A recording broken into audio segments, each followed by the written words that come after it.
नमस्कार दोस्तों, मैं केशव कुमार अपने YouTube चैनल ऑफिसिंग एकेडमी में आपका स्वागत करता हूं।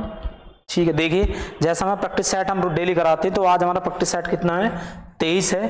तो आप देख सकते हैं क्वेश्चन नंबर 1 और ये सारे क्वेश्चन जो है अपने आए हुए हैं किसमें, ये सारे ही क्वेश्चन आपके पूछे हुए हैं एसएससी जीडी 2024 के एग्जाम में आए हुए थे। आप देख सकते हैं 72,000 रुपए के मूलधन पर 3 वर्ष के लिए 16% प्रति वर्ष की दर से चक्रवृद्धि ब्याज वार्षिक रूप से संयोजित है। देखो उसके बाद आप देख सकते हो इसका जो है कितना है, कितना दे रखा है 16%। 16% को अगर आप देखोगे तो 4 बटे कितना लिखा जाता है 25, 4 बटे 25 लिखा जाता है। तो इसका मतलब हम 25 से कितने रुपए ब्याज के मिलेंगे 29, 25 से कितने मिलेंगे 29।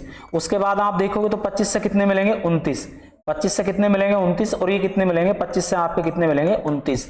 तो ये आपको ब्याज इसके रूप में दिखाई देगा। अगर आप इसका वर्ग करते हो तो ये क्यूब आता है तो 15,625 आएगा। उसके बाद अगर आप इसका करते हो तो ये आएगा 24,389 आएगा। ठीक है, इसका क्यूब आता है। अगर आप यहां से इसका माइनस करोगे तो कितना आएगा 24,389 अगर यहां से आप माइनस करोगे 15,625 को अगर आप माइनस करोगे तो आप देख सकते हो कितना बचेगा, 4 बचेगा, 6 बचेगा, 13 में 7 ये 7 आ जाएगा। ठीक है, उसके बाद है 13 यानी कि 87 बचेगा। तो यानी कि ये अगर आप यहां से घटाओगे तो 8784 ये हमारा कंपाउंड इंटरेस्ट है। क्या है? Compound interest. उसके बाद उसने हमसे ये कहा है कि राशि कितनी 7200 रुपए।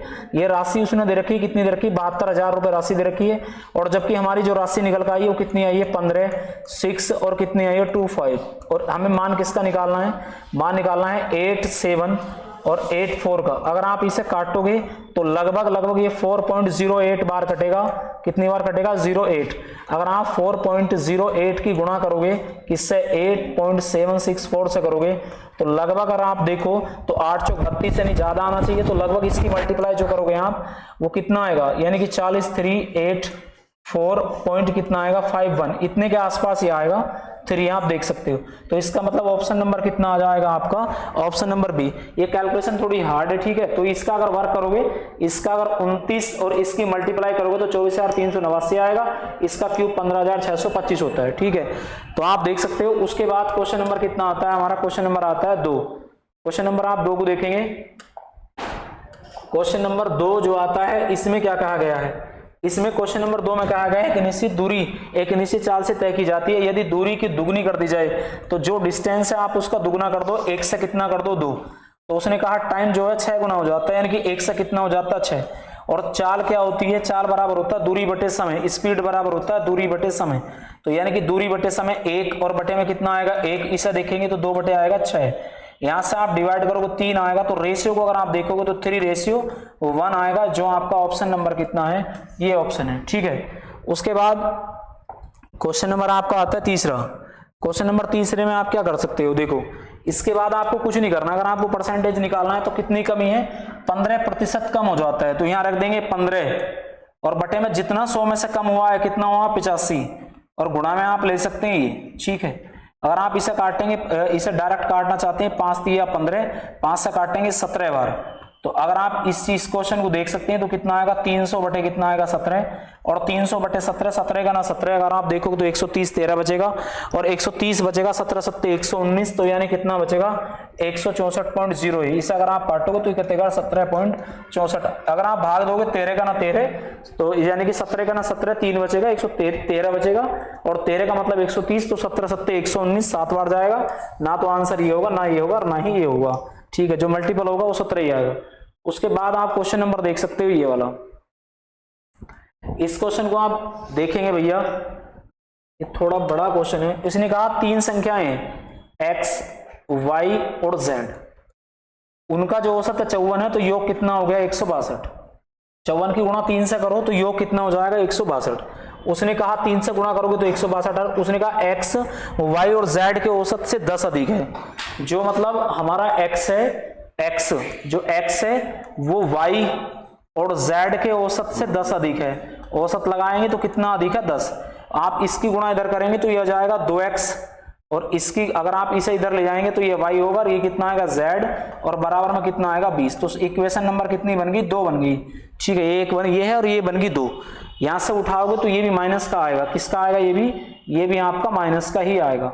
इसे इसके बराबर रख दो, ये कितना हो जाएगा, ये वाला x हो जाएगा, ये आपका कितना हो जाएगा, x हो जाएगा, माइनस प्लस में कितना हो जाएगा y, और प्लस में कितना होगा z, और बराबर आप देख सकते हो तो कितना आएगा 162। यहाँ से आप x का मान निकालो, x का मान निकालोगे तो ये कट जाएगा, और उसके बाद ये कितना हो जाएगा 3x, और 3x बराबर 182, और 182 है तो x बराबर कितना निकलेगा 182/3 यहाँ से निकल जाएगा, जो x का मान है। ठीक है, किसका मान है, x का मान 182/3 निकला है।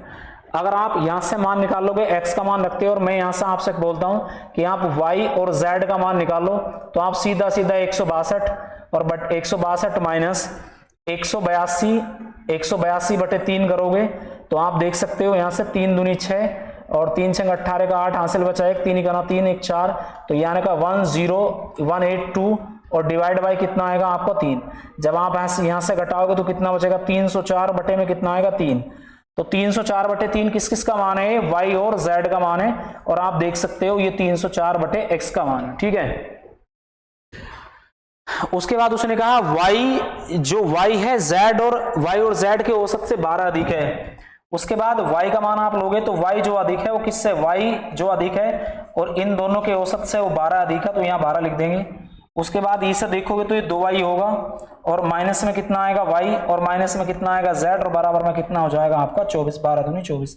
तो यहाँ से y माइनस z का जो मान है वो आपका कितना आया है, 24 आया है। तो आप इसी स्कोर देखेंगे, y z यहाँ रख दो, तो y प्लस z का जो मान है वो कितना है 304, और 304 और डिवाइड बाई कितना आएगा 3, इससे ही कट जाएगा। तो इसे अगर देखोगे तो कितना हो जाएगा 2y, यहां से अगर आप देखोगे 2y तो 24 ये कितना हो जाएगा 304, और डिवाइड बाय 3, और प्लस में कितना आएगा 24, तो 24 या कितने होंगे 72, यानी कि 72 और जोड़ देंगे तो ये कितना हो जाएगा 72 और 4 76, यानी 376 बटे कितना आएगा 6। और ये मान किसका आया है हमारा y का मान आया है 376 बटे कितना आएगा 6। उसके बाद अगर y का मान आया तो यहाँ y का मान रख दो, इसमें से घटा लो। ठीक है, तो अगर आप यहाँ से इसका y का मान z के मान में से इसे घटाओगे तो आप देख सकते हैं, तो ये आ जाएगा y, z का मान अगर आपको निकालना है तो z का मान निकालने को आपको क्या करना पड़ेगा 304, और डिवाइड बाय आपका कितना आएगा यहाँ 3, और माइनस में कितना आएगा 376 डिवाइड बाय 6। एलसीएम ले लेंगे, 6 एलसीएम आएगा। उसके बाद आप इसकी गुणा करेंगे तो 608 आएगा, और 608 माइनस 3 6 ये आएगा। यहां से अगर आप डिवाइड करो तो इसे घटाएंगे तो 2 बचेगा, यहां से घटाएंगे 3 है 232, और 232 और डिवाइड बाई कितना आएगा 6, 2 से काट देंगे 3 बार, तो 2 का ना 2 एक बार कट जाएगा, और 2 का ना 2 2 6 12। तो यानी कि जो हमारा जेड का मान आया है वो कितना आया है 116/3। जेड का मान 116/3 है और x का मान 182/3 है। तो हमसे पूछा है x माइनस जेड का जो डिफरेंस है वो बताओ, तो डिफरेंस कितना है 182/3 और माइनस कितना आएगा 116/3। जब आप इसे घटाओगे तो 66 बचेगा, और 66/3 का मतलब होता है 22। तो आंसर जो आएगा इसका वो आएगा 22। ठीक है, ये थोड़ा सा बड़ा कैलकुलेटिव सवाल है भैया, क्लियर है नहीं? तो ये आप देख सकते हो, स्क्रीनशॉट ले लो भैया, इसे लेना हो या बार बार देख लेना, काफी बड़ा सवाल है। देखो उसके बाद नेक्स्ट क्वेश्चन देखेंगे 22 है। उसके बाद नेक्स्ट क्वेश्चन नंबर, आप इस क्वेश्चन को भी थोड़ा सा सही कर लें। ठीक है, क्वेश्चन नंबर कितना है भाई, इस क्वेश्चन को आप बना लें 8 5, इस क्वेश्चन को आप लिख लेंगे 5896, ये इसका ऑप्शन है। ठीक है, इसकी जगह ये लिख लेंगे। तो उसके बाद आप देखो तो 8 चौक 32, ये भी कटता है, ये भी कटता है, ये भी 8 का 8 8 का 8 8 दून 16। एक ही ऑप्शन ऐसा है बी जो 8 से नहीं कटता। 8 का रूल ये कहता है कि लास्ट के 3 अंक कटने चाहिए। 8 का नियम ये कहता है लास्ट के 3 अंक कटने चाहिए। इसके लास्ट अंक के 3 नहीं कटते, इसके कटते हैं, इसके कटते हैं और इसके भी कटते हैं। उसने कहा कौन सी 8 से विभाजित नहीं है, तो ऑप्शन नंबर कितना आएगा आपका बी आएगा। उसके बाद आप इसे देख सकते हैं। देखो उसके बाद क्वेश्चन में ये कहा गया है कि एक विक्रेता अपने माल को क्रय मूल्य से 40% ज्यादा अंकित करता है, तो सीपी कितना मान लिया 100, उस व्यक्ति ने 40% ज्यादा अंकित करा, तो यानी अंकित मूल्य कितना हो गया 140। फिर उसने कहा वह अंकित मूल्य पर 30% की छूट भी देता है, तो इस पर अगर वो 30% की छूट देगा तो कितने बेचेगा, 70 बेचेगा। तो यहाँ से आप 20 से 20 काट सकते हैं, 14 सत्ते 98 यानी कितना हो गया 98। तो उसका जो 100 रुपए की वस्तु थी उसे कितने बेच रहा है, 98 में बेच रहा है, तो कितने रुपए का लॉस कमा रहा है, 2% का लॉस हो रहा है। ठीक है, तो आप देख सकते हैं 2% का लॉस। उसके बाद आप देखेंगे क्वेश्चन नंबर कितना आता है, क्वेश्चन नंबर आपका आता है कितना, 7। देखो क्वेश्चन नंबर आता है 7। यहां से सबसे पहले आप योग निकालो, औसत हमसे पूछा तो योग निकाल सकते हो। तो ये कितना है 4, इसके बाद आप देखोगे 28, उसके बाद आप देखो कितना आएगा 27, उसके बाद आप देखोगे कितना आएगा 23, कितना आएगा 23, उसके बाद आप देख सकते हो डी और प्लस में कितना आएगा ई, और इनका जो एवरेज दे रखा है वो कितना दे रखा है, इन्हें सबको आप इसके बटे में लगाएंगे, 1 2 3 4 5 और 1 6, और 6 की जो वैल्यू हो कितनी दे रखी 29, तो आप यहां देख सकते हैं। ठीक है, उसके बाद आप इन सब नंबर को जोड़ोगे तो ये कितना हो गया 50 और ये कितना हो गया आपका, यानी कि 27 और ये कितना हो गया 50 ये कितना होगा 24 और 28 कितने हो गए 52, तो 102 हो गया, कितना हो गया 102, और प्लस में कितना आएगा डी प्लस ई, और बराबर आप इसकी गुणा करेंगे तो 6 9 54 का 4 आएगा, हासिल कितने बचेंगे 2, 6 दूनी 12, 12 और 2 कितने हो गए 14। 102 अगर यहां से तुम घटाना चाहते हो तो d प्लस ई का जो मान आएगा, आप 144 में से 102 घटाओगे तो सीधा सीधा आप देख सकते हो 42 आएगा। ठीक है, और कितना आएगा, देखो यहां से देखोगे इसका हमसे औसत पूछा है, तो कितना है 6 9 54 का 4 आएगा, 6 दूनी 12, 12 और 4 कितने हो गए, 12 और 5 कितने हो गए, 12 5 कितने हो गए 17 आएगा भाई यार, 6 9 54 का 4, हासिल बचे 5, 6 दूनी 12, 12 5 17, 102 यहां से घटाओगे तो 72 बचेगा, और 72 में ये हो गया औसत हमसे पूछा तो आधा कर देंगे, और आधा कितना आएगा 36, जो ऑप्शन नंबर हमारा कितना आएगा डी ऑप्शन है। ठीक है, ऑप्शन कितना आएगा डी। उसके बाद क्वेश्चन नंबर आप इसे देख सकते हैं। ठीक है, सबसे पहले बोर्ड मास का नियम हम लगाएंगे, सबसे पहले बोर्ड मास का नियम हम लगाते हैं। ठीक है, और बोर्ड मास के नियम आप लगाएंगे तो आप देख भी सकते हैं इस नंबर को। ठीक है,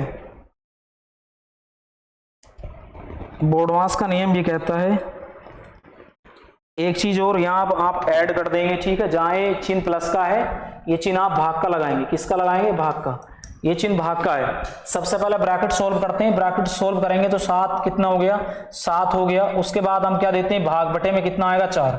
ठीक है, उसके बाद हम क्या देते हैं भाग, फिर यहाँ क्या है गुणा है, गुणा में कितना है 3, तो आप देख सकते हो। ठीक है, तो उसके बाद अगर आप देखोगे ये क्या है 14, 14 माइनस में कितना है 3, उसके बाद गुणा, फिर ब्रैकेट में कितना है 5 + 2, और यहां आप देखोगे तो किसका चिन्ह है भाग का, तो 4 और 3 कितने हो गए 7, तो ये 5 और 2 7, तो इस नंबर को हम कितना लिख सकते हैं 7। तो जब आप 7 देखोगे तो डिवाइड करोगे तो 7 बटे कितना आएगा 4, और गुणा में कितना है 3, तो यानी कि हम इस नंबर को लिख सकते हैं 21/4, 21/4। तो आप देखोगे तो कितना आएगा 14 माइनस 21/4, 21/4 यानी 14 चौका कितने हो गए 56, और 56 में से अगर आप 21 घटाओगे तो कितना बचेगा 5, और कितना बचेगा 35, और 35 को अगर 4 से भाग दोगे तो 4 अट्ठे 32, और 32 3, यानी आंसर आएगा 8.75, 8 पॉइंट कितना आएगा 75, आप देख सकते हो। उसके बाद क्वेश्चन नंबर आता है आपका कितना, ये आएगा। उसके बाद उसने कहा गौरव शंभू से 4 गुना अधिक कुशल है, तो जो गौरव है वो किससे, शंभू से 4 गुना, यानी इसकी कार्यक्षमता 1 है तो इसकी कार्यक्षमता 4 है।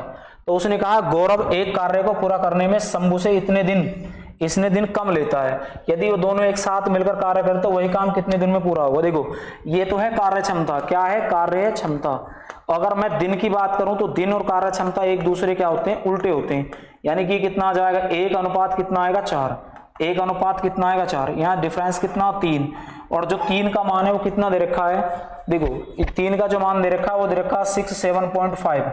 अगर आप इस नंबर को काटना चाहते हो तो इस नंबर को अगर आप देखोगे तो यहाँ पॉइंट लग जाएगा बटे में, यहाँ से 3 से काट देंगे, 3 दूनी 6 और 3 दूनी 6, 3 पंजे 15, यानी 22.5 आएगा।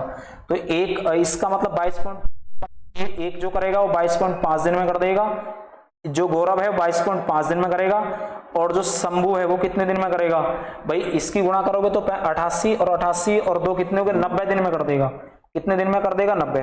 तो इसे 22.5 को हम कितना लिख सकते हैं भाई, 22.5 को जो हम लिख सकते हैं वो 45/2 लिख सकते हैं। कितना लिख सकते हैं, 45/2। इन दोनों का एलसीएम 90 आ जाएगा। 45 दूनी 90 यानी 4, और ये कितना है 4 और 1 5, 5 से डिवाइड करेंगे तो 90 को अगर 5 से डिवाइड करोगे तो 5 से कितनी बार कटेगा, 18 पंजे 90। तो आंसर कितना आएगा 18, जो ऑप्शन नंबर आपका आएगा सी ऑप्शन, 18 पंजे 90। ठीक है, तो आप देख सकते हैं 18 पंजे कितना आएगा 90। तो आप इसे डायरेक्ट यहां से काट सकते हो और इसे बना सकते हैं। ठीक है, तो ये आपका आंसर आ जाएगा 18। उसके बाद क्वेश्चन नंबर आता है 10। क्वेश्चन नंबर कितना आता है 10। क्वेश्चन नंबर 10 ही कहता है, देखो क्वेश्चन नंबर 10 कहता है एक परीक्षा में नवीन को 21% अंक प्राप्त होते हैं। तो नवीन ने 21% अंक प्राप्त करे। ठीक है, तो उसने कहा 25 अंकों से अनुत्तीर्ण हो जाता है। तो अगर ये 21 अनुत्तीर्ण हो रहा है, अगर हम इसे दे दें तो ये पास हो जाएगा। उसके बाद उसने कहा यदि उसे 40% अंक मिलते तो वह 5 अंकों से अनुत्तीर्ण होता, तो यानी अनुत्तीर्ण होता। ठीक है, अगर उसे कितने अंक मिलते, 46% अंक मिलते, तो वो सिर्फ 5 अंकों से अनुत्तीर्ण होता। तो हम इसे 5 अंक दे देंगे। ठीक है, इसे भी दे देंगे। उसके बाद अगर आप इसमें से घटाओगे तो 46 है, 46 में से अगर आप 21 घटाना चाहते हो तो डायरेक्ट आप देख सकते हो 5 और कितना बचेगा 25%, डायरेक्ट 25 आ जाएगा। 46 में से 21 घटाओगे तो 25% और 25% आएगा। उसके बाद अगर आप इसे घटाओगे तो कितना आएगा 20। और आप देखो तो इसे 100% बनाना है, 4 से इधर गुणा कर देंगे, 4 से इधर गुणा कर देंगे। जो अधिकतम पूर्णांक होगा वो 80 नंबर का होगा। कितने का होगा, 80 नंबर का पूर्णांक होगा अधिकतम। ठीक है, अधिकतम पूर्णांक कितने का होगा, 80 का होगा। अधिकतम कितने का होगा, 80 का। उसके बाद क्वेश्चन नंबर आता है 11। देखो उसने ये कहा है कि विक्रय मूल्य और क्रय मूल्य का अनुपात इतना है। तो यानी कि 11 रुपए वस्तु है, कितने की बिकी है, 7 की। तो 4 का लॉस हुआ है, और 4 का लॉस कितने पे हुआ है, 11 पे हुआ है। 4 का लॉस 11 पे हुआ है, गुणा में कितना आएगा 100, गुणा में कितना आएगा 100। तो हम परसेंटेज हानि निकाल सकते हैं। कितना हानि कितना, देखो ये इसका जो रेशियो दे रखा है सीपी का एसपी से रेशियो दे रखा है, जो 11 रेशियो कितना है 4। अगर मतलब सीपी 11 है, सीपी कितना है 11, और बेचा कितने में, 7 रुपए में। बेचा कितने में 7, तो यानी 4 रुपए की वस्तु 7 में बिक रही है, तो 4 का लॉस हो रहा है। 4 का लॉस कितने पे, 11 पे, और गुणा में कितना आ जाएगा आपका 100। ठीक है, तो अगर आप देखेंगे 1.9 9 चौक कितना आएगा 36। तो इसकी जो फ्रैक्शन वैल्यू होती है वो 366% होती है। ठीक है, यहाँ आप ऐसा कर सकते हैं, यहाँ 4 लिख लो और 1/11 का मतलब होता है 9.09%। तो इसका 4 गुना करोगे तो 36.36 ही आएगा। ठीक है, उसके बाद क्वेश्चन नंबर कितना आता है 12। देखो क्वेश्चन नंबर कितना आता है 12। उसने कहा है भाई साधारण ब्याज पर एक निश्चित धनराशि 2.5 वर्ष में इतने रुपए हो जाती है और 1 वर्ष में इतने रुपए हो जाती है, ब्याज की दर ज्ञात कीजिए। देखो 2.5 वर्ष में इतने रुपए और 1 वर्ष में इतने रुपए हो जाती है। तो 1 वर्ष में अगर आप देखो तो 1 वर्ष में जो राशि हो गई, 1 वर्ष में राशि थी 1000, और वो राशि 2.5 यानी 2.5 वर्ष में कितनी हो गई, 2.5 वर्ष में जो राशि होगी वो होगी 1060। इसका मतलब कितना, उसे 1.5 वर्ष में यानी कि 3/2 वर्ष में, 1.5 वर्ष का मतलब होता है 3/2, 3/2 वर्ष में उसे 60 रुपए ब्याज के मिले। तो यहां से काटेंगे 20 बार कट जाएगा, तो 1 वर्ष में उसे, 1 वर्ष में जो मिले हैं उसे 40 रुपए ब्याज के मिले। ठीक है, कितने रुपए मिले, 1 वर्ष में उसे मिले 40। तो ये ब्याज कितने का है, 1 वर्ष का। 1 वर्ष का ब्याज है, तो यहां से अगर मान लो मैं आपसे कहता हूं मूलधन निकालना है, तो मूलधन कैसे निकलता है, मूलधन ऐसा निकलता है कि अगर ब्याज घटा दो तो 1000 रुपए है, 1000 रुपए में से 1 साल का ब्याज घटा दिया तो कितना आया भाई 960। तो यानी कि आया है 960 रुपए राशि आई है। और आप दर निकालनी है, तो दर निकालने के लिए कुछ नहीं करना, आर बराबर यहां लिख देंगे 40 और बटे में कितना आएगा 960, और यहां देखोगे डिवाइड बाय कितना आएगा 0। तो यहां से देखोगे तो 0 से 0 कट जाएगा, 4 से काटोगे 16 यानी 1/16 और गुणा में 100 आएगा। 1/16 का मतलब कितना होता है, 1/16 को अगर आप देखोगे तो यानी कि या काटना चाहते हो तो काट लो, 4 से कट जाएगा 4 बार, 4 से काट दो 25 बार, तो 6.5 आएगा 1/4 यानी 6.5 का मतलब होता है 6.28% है। कितना आएगा 6.28%, यही ऑप्शन होगा। ठीक है, उसके बाद आप देखेंगे क्वेश्चन नंबर कितना आता है 13। क्वेश्चन नंबर 13 ये कहता है कि देखो इसमें आप समझना अंकित मूल्य का 1/4 यानी कि मार्केट प्राइस का 1/4, मार्केट प्राइस का 1/4 सेलिंग प्राइस के 2/3 के बराबर है। तो इसमें कुछ नहीं करना, आप इसे निकाल सकते हैं। यहाँ आएगा मार्केट प्राइस और बटे में क्या आएगा सीपी, इस 4 दूनी 8, 8/3, 8 रुपए की वस्तु थी, 8 रुपए की वस्तु थी, 3 में बिक रही है, तो 5 का डिस्काउंट, और 8/5, 8/5 और गुणा में कितना आएगा 100। एक यहां से अगर आप निकालना चाहते हो तो ये आ जाएगा 5 और बचेगा कितना 1/8। 1/8 का मतलब होता है 12.5, और 12.5 का 5 गुना करोगे ना तो कितना आएगा 62.5। या आप इसे काट भी सकते हैं, 8 से 4 से काट दोगे, 4 से 2 बार कटेगा, 4 से कट जाएगा 25 बार, और 25 पंजे होते हैं 125, और 125 का आधा होता है 62.5। 125 का आधा होता है 62.5%। ठीक है, आप इसे डिवाइड करना चाहते हो तो डिवाइड भी कर सकते हो। उसके बाद आप क्वेश्चन नंबर देखो कितना आएगा। क्वेश्चन नंबर आपका आता है ये, देखो ये 11 है, इसे 11, इसमें क्या करना आपको, कुछ नहीं करना, आप सबसे पहले 11 लिखेंगे, फिर 12 लिखेंगे, फिर 13 लिखेंगे, और फिर कितना लिखेंगे 14, ये लिख लिया, प्लस आधा आधा 1 और आधा आधा 1, 2 और ऐड कर दोगे तो आंसर आ जाएगा। ठीक है, तो आप इन्हें जोड़ सकते हो भैया, 1 2 3 4, यानी 40, तो यही हो गया आपका 40 हो जाएगा, 4 और 3 7 और 2 और 1 10, 40 और 1 50 और 2 52 आंसर आएगा। कितना आंसर आएगा आपका 52, आप देख सकते हो 52 आंसर आएगा। उसके बाद आप क्वेश्चन नंबर देखोगे कितना आएगा। क्वेश्चन नंबर आता है आपका 15। एक चतुर्भुज के विकर्ण इतने इतने हैं, चतुर्भुज का क्षेत्रफल ज्ञात कीजिए। देखो अगर आपको चतुर्भुज का एरिया निकालना है, क्या निकालना है, एरिया, तो इसका एरिया होता है, अगर विकर्ण दिए रहते हैं तो 1/2 और D1 और D2। अगर आप देख सकते हो तो ये कितना आएगा 1/2, एक विकर्ण कितना 10, एक विकर्ण कितना 30, इसे काट देंगे 5 बार कट जाएगा, 5 3 15, तो एरिया जो आएगा वो आएगा, मीटर में दे रखा है तो मीटर, सेंटीमीटर में दे रखा है तो सेंटीमीटर, यानी कि आएगा 150 सेंटीमीटर स्क्वायर, जो ऑप्शन नंबर आपका आएगा डी। ऑप्शन कितना है डी, आप इस चीज को देख सकते हैं। उसके बाद क्वेश्चन नंबर आपका आता है 16। देखो ये सवाल भी बड़ा आसान है। उसने कहा अविनाश विपिन से 11 गुना तेजी से मशीन बना सकता है। जो अविनाश है वो विपिन से 11 गुना तेजी से बना सकता है, यानी ए लिख दो, इसे 11 अविनाश, ये इसकी कार्य क्षमता है। क्या है भाई, कार्य क्षमता है, कार्य क्षमता। फिर उसने कहा और मशीन बनाने में उसे विपिन से 100 दिन कम लगते हैं, दिन। तो यहां से दिन का अगर तुम रेशियो लो तो दिन का जो रेशियो आएगा वो आएगा 1 और कितना आएगा 11। यहां से डिफरेंस देखो तो 10 आएगा, और 10 की जो वैल्यू है वो कितनी है 100, तो यहां से काट दो, 1 की वैल्यू 10 आएगी। तो यानी अविनाश को कितने दिन लगेंगे 10 दिन, अविनाश को 10 दिन लगेंगे, और जो विपिन है उसे कितने दिन लगेंगे भैया, देखो इसे अविनाश को तो लगेंगे 11 दाएं 110 दिन, यानी कि 10 दिन लगेंगे अविनाश को और इसे लगेंगे 111 दिन। यहां से एलसीएम लोगे, सीधा सीधा एलसीएम आ जाएगा, तो कह रहा है अविनाश और मशीन अकेले तौर पर काम कितने दिनों बना सकते हैं। इसका अगर आप एलसीएम लोगे तो सीधा सीधा 110 ही आएगा। ठीक है 110, तो दोनों से नहीं पूछा, इसने अलग अलग पूछा है, तो 110 और 10 दिन आएगा, ऑप्शन नंबर बी। दोनों से नहीं पूछा तो एक 10 दिन में बना सकता है और एक 110 दिन में बना सकता है। उसके बाद क्वेश्चन नंबर आता है आपका 17। देखो इसमें राशि बांटनी है, उसने कहा है, तो उसमें मोहन का हिस्सा कितना है, तो मोहन लास्ट वाला 9।